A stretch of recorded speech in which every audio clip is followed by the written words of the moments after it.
time I'm going to stop there and not play my second excerpt, but my paper is about this singing. So here we go. Javanese music has been studied by Western ethnomusicologists since musicology was first defined as a discipline in the late 19th century. Yet until relatively recently, little was written in English about the Javanese singers known as Pesindhen, the prima donnas of gamelan culture, and even less about their remarkable vocal technique.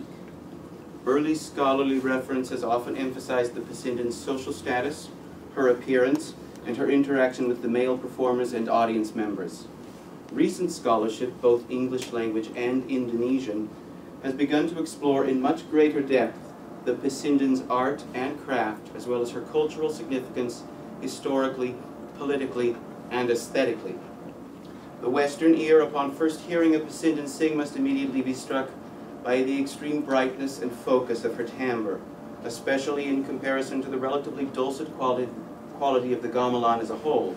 In this respect, the sound is closer to that of the rebab than to any other instrument in the ensemble, and indeed both voice and rebab sustain pitch in ways that most other gamelan instruments cannot. Jaap Kunst likened the Pesindhen's tone to a shawm, Neil Sorel to an oboe. This frequent comparison with instruments, especially double reeds, points up not only the otherness of the Pesindhen's tone, which the Western listener may find difficult to locate as the product of the human body, but also its truly special, even inexplicable quality, which may be why so many have sought suprahuman descriptors for the sound.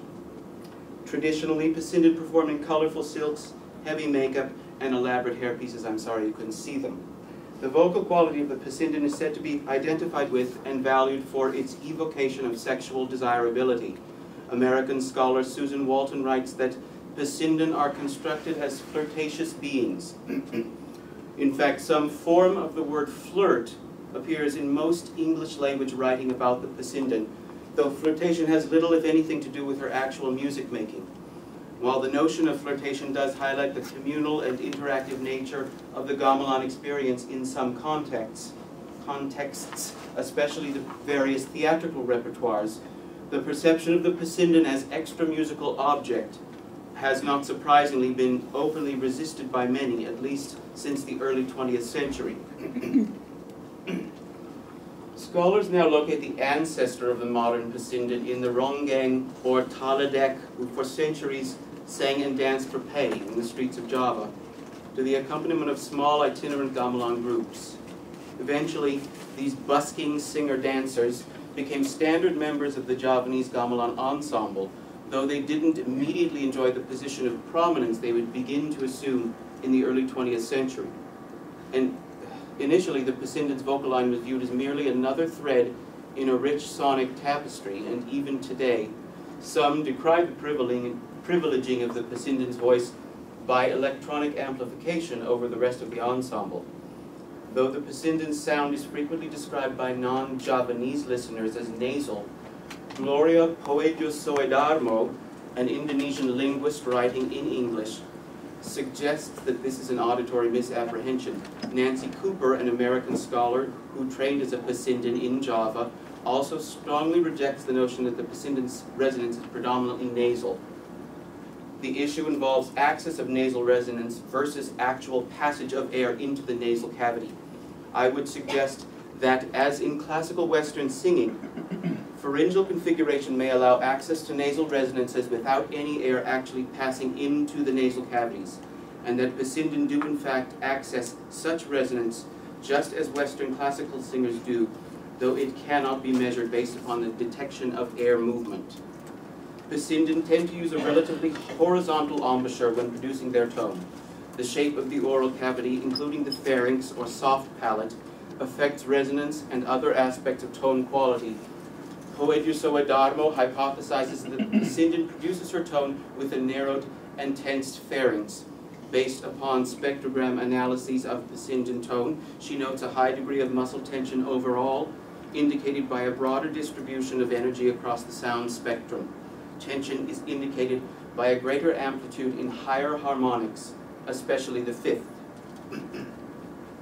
As part of a study conducted in Java in 1987, she determined a preference among Javanese singers for singers of Javanese tunes accompanied by gamelan instruments to have a voice quality produced with constricted larynx and spread lips. The apparent ease with which the Pesindhen manages this tension during performance is, to me, remarkable. My collaborator on this essay, American-born Java-trained Pesindhen Jessica Kenny, suggests that, quote, the meditative potential of karawitan is one of the philosophical underpinnings for the attitude of the singer.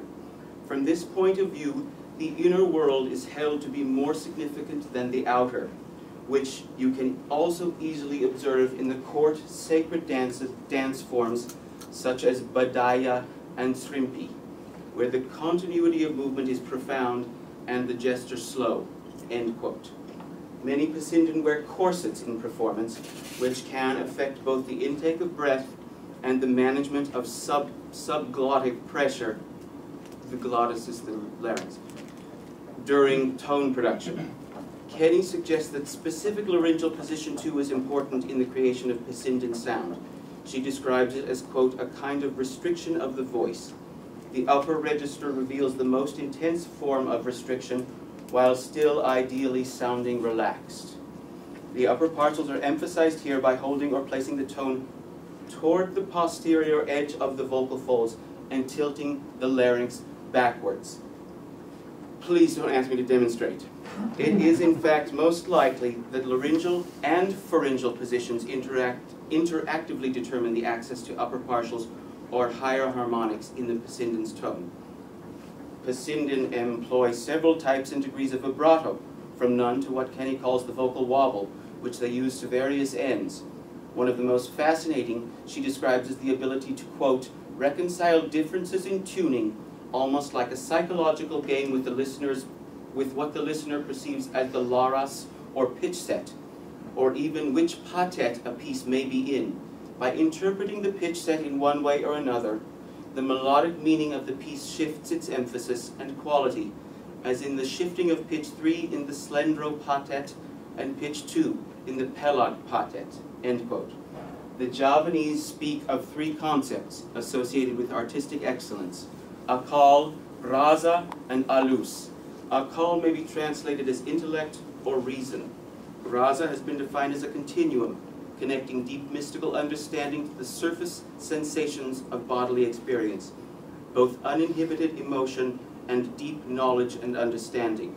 American ethnomusicologist H. Andrew Sutton defines alus as, quote, refined, smooth, or subtle. This quality is of central concern in Javanese aesthetics and in many dimensions of Javanese worldview, end quote. At the risk of oversimplification, these three interrelated ideas might be interpreted in the context of musical performance as thoughtfulness, profound emotion, and refinement of presentation, which seems a perfect description of the Pesindhen's art at its best. Thank you.